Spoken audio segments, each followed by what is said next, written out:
Olá pessoal, mais uma videoaula agora, falando agora sobre métodos predicados e destrutivos. Métodos predicados. Primeiro eu vou explicar um pouco sobre a sintaxe. Tanto os métodos predicados quanto destrutivos podem ser criados, embora a maior parte que vamos utilizar já são inerentes às classes. Mas se você quiser criar um método predicado, você pode fazer como uma função normal, definida pelo usuário, porém com a interrogação.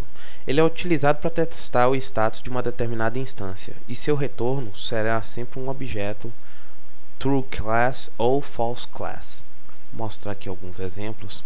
Está aqui um exemplo de métodos predicados. Aqui só vai retornar true e false, pessoal. Se 1 é igual a 6, 1 equal to 6, se essa string está vazia, se outro é uma string que foi congelada. E aqui eu vou criar um método predicado, vou utilizar porque aqui é dentro de um array, eu tenho que checar todos os elementos, então eu vou usar um bloco. Dentro desse array existe algum elemento que seja menor que 3? Ok, e as respostas vão vir logo em seguida.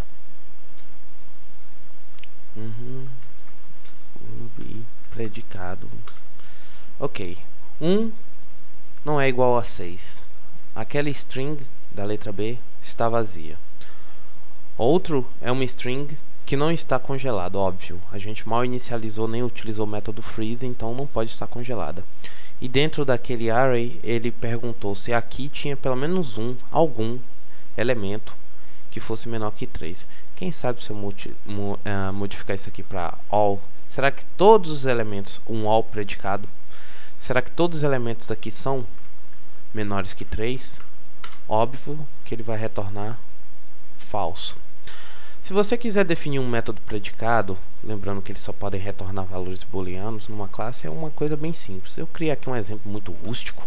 Criei uma loja que tem um construtor onde nós temos um default. O status aqui é default. Por padrão ele vai estar sempre como false, exceto se alguém modificar. Certo? Vai passar o status para essa variável de instância de classe status. E eu criei aqui um método predicado.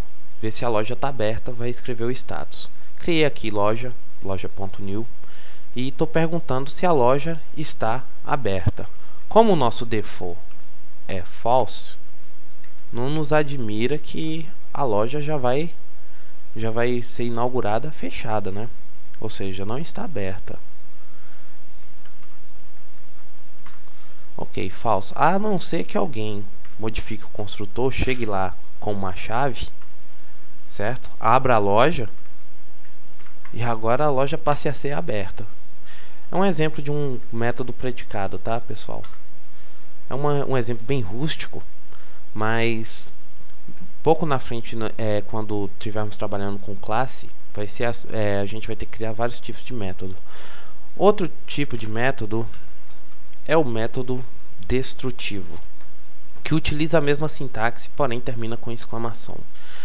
Esses métodos destrutivos, fazendo uma analogia com C, C++, Java ou PHP, seria como toda classe tem um construtor. E toda vez que você utiliza um construtor, você precisa de um destruidor da classe. Os métodos destrutivos são exatamente isso. Eles vão alterar o objeto que é uma instância de classe. Ele é utilizado para destruir as informações originais da instância e recria, no caso, modifica o objeto que invocou esse método. Aqui eu tenho um exemplo de método destrutivo. Criei um array com 3, 1, 2, 5, 4, certo? Eles estão desorganizados. Eu estou usando a função do kernel P.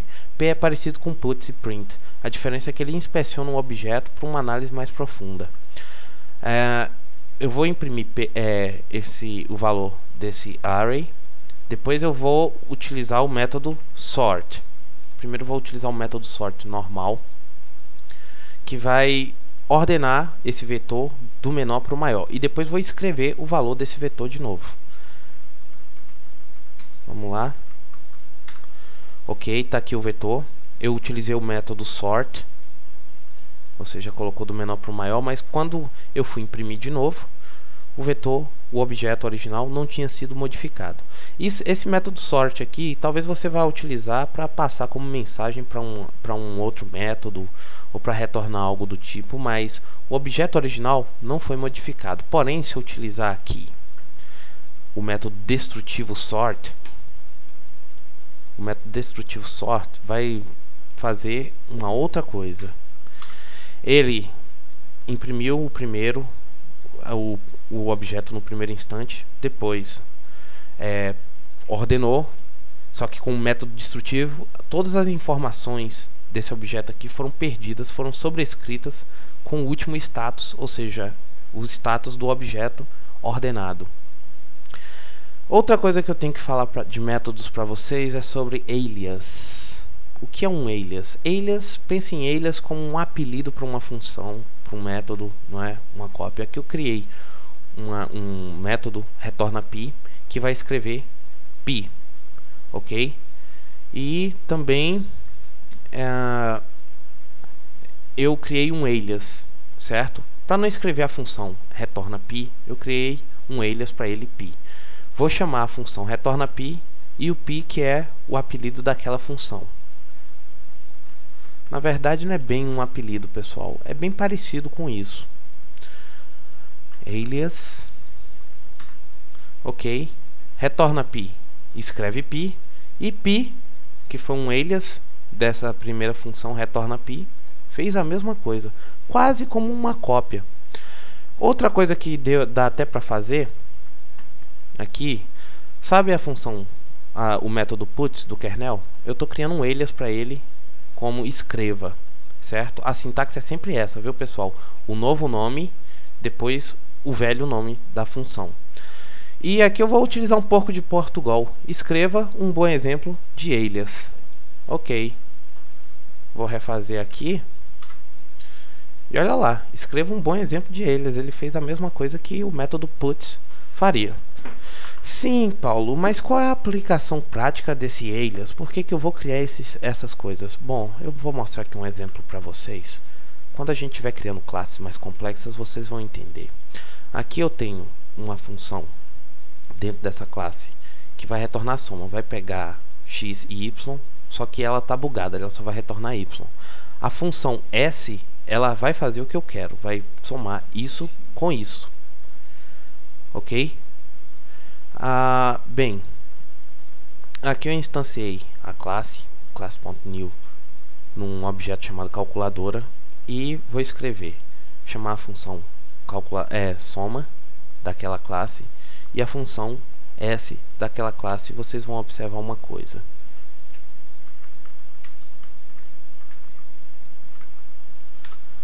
Ok, a minha primeira função, soma, está bugada. Por que que está bugada? Porque eu esperava que ele somasse 3 mais 9, como fez a função s, e retornasse 12. Só que aqui, como vocês estão vendo, só vai retornar o primeiro termo. Eu posso redefinir um alias aqui,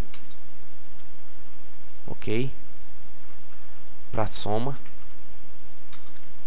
e pegar e passar esse s aqui para soma, para poder obter o mesmo resultado. E aí eu consertei o bug dentro dessa classe. Mais na frente a gente vai entender como funciona, vamos utilizar métodos bem mais práticos de alias quando estudarmos classe. Até mais.